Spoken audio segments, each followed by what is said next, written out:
di dem su sukkandikoo si ki nga xam ne moo di Ayib Daffé waaye itam ki nga xam ne moo di Ousmane Sonko bañ ñu daal di koy rejeté moo tax mu daal di yëkkati defar li nga xam ne moo di ay fiche non officielle daal di koy booleeg benn ko constat bu huissier de justice yóbbu ko fa nga xam ni itam moo di sa diwaanu conseil constitutionnel ni daal day xamle que ni ki nga xam ne moo di DGE dafa tegoon si noddam que ni du ko jox li nga xam ne moo di ces fiches de parrainage pour loolu nag peut-être Sonko daal di koy war a mën a gëm si bonne foi li nga xam ne moo di bu huissier bi mu ñëw seede ko fa nga xam ne itam mooy daanu ko conseil constitutionnel jàpp ni itam ki nga xam ne moo di Ousmane Sonko lam tànn di li nga xam ne moo di le parrainage des députés moom la daal di jël suñ sukkandikoo si source a mu daal di xamal ni itam li nga xam ne moo di candidature bu Ousmane Sonko am na benn UC de benn constat bu UC candidature bi amal na ko waaye itam am na li nga xam ne moo di quittance bi ba si li nga xam ne rek moo justement chèque 30 millions bi nga xam ni itam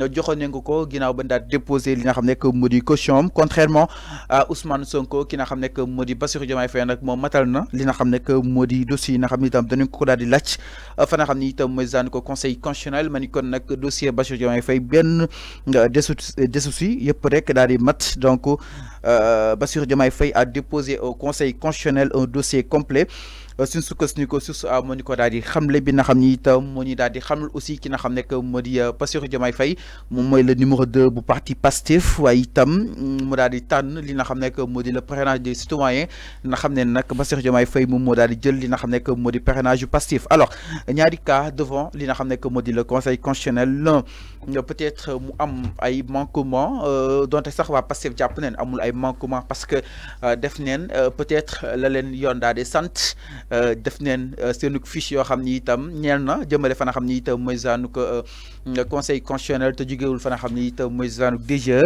la valeur juridique ñoom jàpp neen peut-être du si am benn impact par rapport ak li nga xam ne moo di seenu ko candidature ki nga xam ne moo di Bassirou Diomaye Faye nag moom bosam certes complet na waaye aussi mu doon débat boo xam ne itam jógoon na fi peut-être ki nga xam ni itam dafa bokk ci benn parti politique boo xam itam da ko daal dissoudre te matagul li nga xam ne moo di 1 an autant de questions tout d'abord si dossier ki nga xam ne moo di Ousmane Sonko il a trouvé nécessaire pour mu yóbbu benn huissier de justice benn constat d'huissier peut-être pour daal di war a mën a seede si bonne foi wam li nga xam ni itam Ayib ak Maître Clédor doon nañ ko dund si diwaanu DGE ak si diwaanu li nga xam ne moo di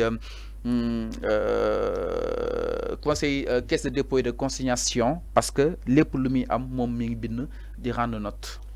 Quelle que soit l'issue des procédures, quelle que soit l'issue des procédures, Ousmane Sonko va plaider toutes les restrictions contre lui pour un dossier incomplet. Ok.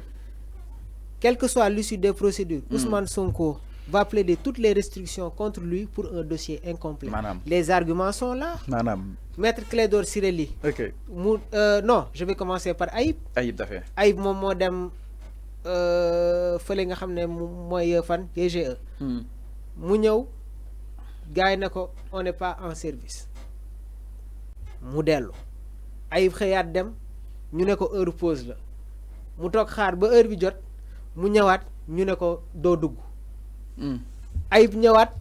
marathon ñu waxaat ko la même chose. Ayib dem mu jóge fa dem daaf ñu ne ko doo dugg huissier baa ngi taxaw Ayib di def ay va-et-vient am ñoo xam ne sax. dem nañ ba naan mais Ayib est-ce que ku du jéem a toog sax noppalu déedéet ce que Ayib fait c'est de la politique et aussi il faut savoir que Ayib dafa am li nga xamante ne moom mooy cette capacité à faire de la politique parce que aujourd'hui su fekkee ne que fu muy mënti dem day ànd ak un huissier il constate gis nga la présence de Maître Clédor Ciré Ly loolu moom moo indi beneen preuve supplémentaire parce que mu dem DGE ñu refuser leen accès bi ñu dem DAF bi ñu demee DAF toute la presse était présente moment yi ñuy buux Maître Clédor Ciré Ly c'était en direct ñëpp ñi ngi ko doon gis donc tey jii nii su ma la nee Ousmane Sonko va plaider peut-être li nga xamante ne moom mooy les restrictions c'est-à-dire les preuves sont là son mandataire Ayib Daffé Maître Clédor Ciré Ly tey jii nii suñ leen woowaatee am nañu dossier boo xam ne dañ koy teg ci kaw table bi moom mooy nekk les éléments justificatifs. éléments yaa ngi fii léegi nag huissier bi moom il est dans son rôle. mais barki dem ku xool li xew fële nga xam ne mooy daaf huissier bi taxaw Ayib taxaw maître Clédor taxaw askan yëpp ibbi seen bët affaire bi dem ba au niveau international mais cette affaire devient de plus en plus sérieuse. léegi nag xam nga lu gën a graawal lii Fallou. qu'est-ce que les Américains lan la ñuy ñëw def sur l'affaire Ousmane Sonko ici gis nga ça dépasse nos frontières l'affaire Ousmane Sonko n'est plus une affaire nationale mais c'est une affaire internationale. Parce que les actualités les plus suivies instant bii nii au monde c'est Ousmane Sonko. et man li ma leer ba leer mooy maître Clédor Ciré Ly niñ ko taxawee jour bi nga xam ne moom la demoon fële ca daaf suñu yenn autorités yi suñu toogee seetaan il n'était pas d'accord sur le comportement yi nga xam ne les FDS am nañ ko à son encontre. Parce que maître Clédor est un avocat de renommée internationale. Il a brandi sa carte avocat wan leen ko ne leen c'est un service public j'ai le droit d'accéder dans ce service là léegi nag au Sénégal on interdit à un avocat de pénétrer dans un enceinte publique. Ce qui se passe dans ce pays est extrêmement grave, Fallou. Ce qui se passe au Sénégal actuellement mësul am ci histoire politique. Le Sénégal n'a jamais vécu ce genre de dérive là. Léegi nag quand ils t'entendent parler ils te taxent de Ousmane wala il est non on n'est pas adhérent. On n'est pas adhérent. Mais par contre il y a les faits. Gis nga Fallou lu ne fàng kenn du ko jeex. La réalité est là. Donc suñu autorité il faut qu'ils reviennent à la raison. Ils acceptent que Ousmane est une réalité politique. Ousmane Sonko cristallise l'espoir de toute cette jeunesse là. Et dama la koy wax di la waxaat un nouveau pas vers la démocratie commence par la libération de Ousmane Sonko et tous les détenus politiques. On n'en parle pas. Mais am na si ay nit yoo xam ne jàpp nañ leen ces détenus politiques là bokkuñu si manifestation dañu romb ñu téye leen ñu ngi si kaso bi. Am na si ñoo xam ne effectivement ils étaient dans un processus pacifique. ñu jàpp leen. am na ñoo xam ne il était mauvaise posture. du jeex wala Fallou kon mauvaise position. du jeex fekk jàpp leen. du jeex sans pour autant. du jeex man mun naa la wax mbir am na bis boo xam ne jour bi ñu koy àtte. j'ai fait le déplacement à la cité Kër Gorgui. J'ai vu un jeune qu'il ne faisait pas partie de cette manifestation là mais ñu dóor ko ay dóor yoo xam ne même man après dama obligé delluwaat ginnaaw parce que on a vu ici ay journalistes ñu gazé leen. On a empêché au Sénégal des journalistes ñu def seen liggéey ñu gazé leen. Sénégal mérité wul lii. Ce pays a besoin de sérénité et de stabilité. On est trop petit pour faire la leçon aux autorités. Ay xale yu ndaw lañu on a tant de respect envers ñoom. Mais par contre dama yaakaar ne que askan bi nga xam ne ñoom ñoo leen fi teg tey jii fàtte nañ leen. Et je pense que toll nañu ci contexte boo xam ne la vie ne doit pas être de la politique. On a besoin de voir des débats centrales, des débats d'idées, des débats d'idéologie, des débats doctrinaires. Suñu diplomatie kan mooy axe bi Fallou loolu moo war a nekk les grandes questions. S'occuper des problèmes de la société. Surtout après nag on parle là de la politique. Surtout ak aussi les défis qui attendent le nouveau li nga xam ne que moo di gouvernement par rapport ak wàllu wunu mel. Chers téléspectateurs, je vous rappelle que yéen seen émission li nga xam ne que moo di Midi Info ba tey daal di ñëw si actualité bi tolluwaay réew mi si nu mu gën a yaatoo exactement booba tey ñu ngi si woon nag li si gën a fës dina daal di bokk justement par rapport ak li nga xam ne que moo di les agents judiciaires de l'État du Sénégal. Recours bi nga xam ne itam def nañ ko devant li nga xam ne que moo di la Cour suprême.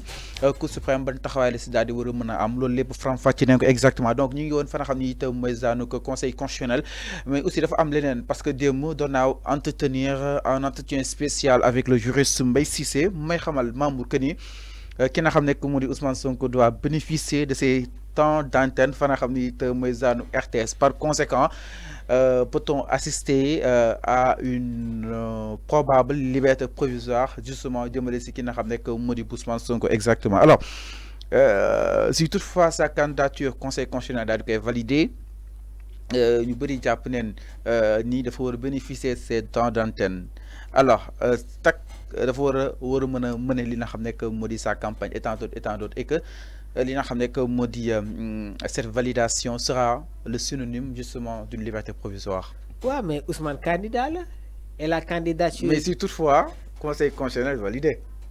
Fallou xam nga conseil ñu ngi koy déglu. chacun est libre d'avoir sa propre perspective. ku nekk am nga sañ-sañ am loo yaakaar. ku nekk am nga loo gëm.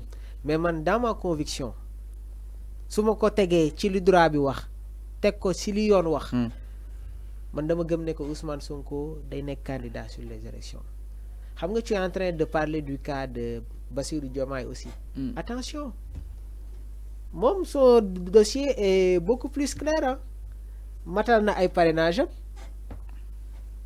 Il n'a pas de condamnation définitive. Okay, les dossiers sont complets. Non mais si. Sur la parce table. que lan ñoom ñaar ñëpp amu si kenn koo xam ne am nga une condamnation définitive. Seen dossier yi amagul l'autorité de la chose jugée. Et yoon nee na su fekkee yeggoo ci moment boobu noonu. mais tu jouis de tous tes droits.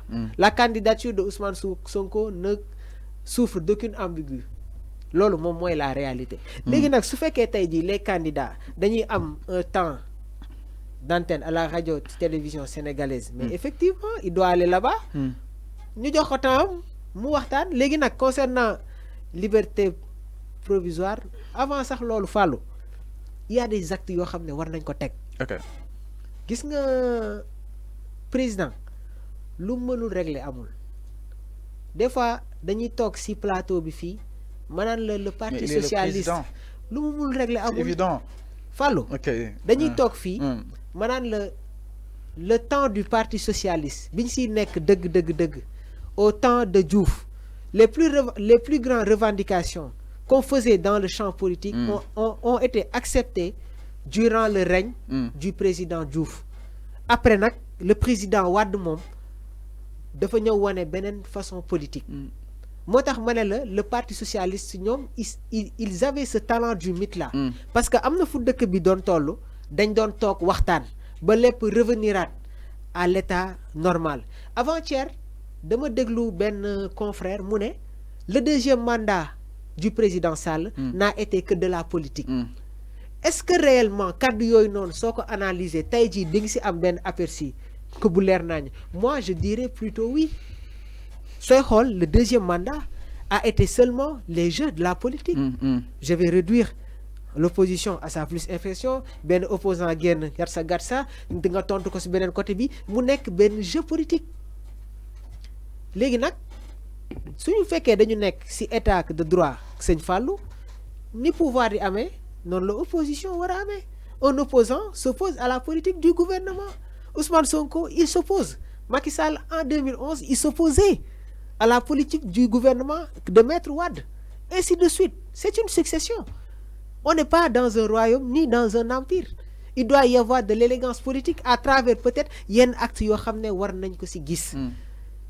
Ousmane, Bassirou Diomaye, ñeneen ak ñeneen ils sont candidats. Et tant qu'il n'y a pas de condamnation définitive, effectivement dañuy jàpp ne que leur candidature si le conseil constitutionnel def seen examination yëpp on va aller voir sur les listes. Alors mu nekk lu am solo exactement par rapport ak li nga xam ne que moo di tolluwaay wi par rapport ak li nga xam ne que moo di le conseil donc il est à l'écoute de tous les sénégalais jamono ji ñu koy daal déglu xool exactement li nga xam ne que moo di kan ak kan moo war a dem. Alors si diwaanu DGE 250 candidats la ñu alors démb nag conseil constitutionnel mu daal di clôturer 0 heure ba mu daal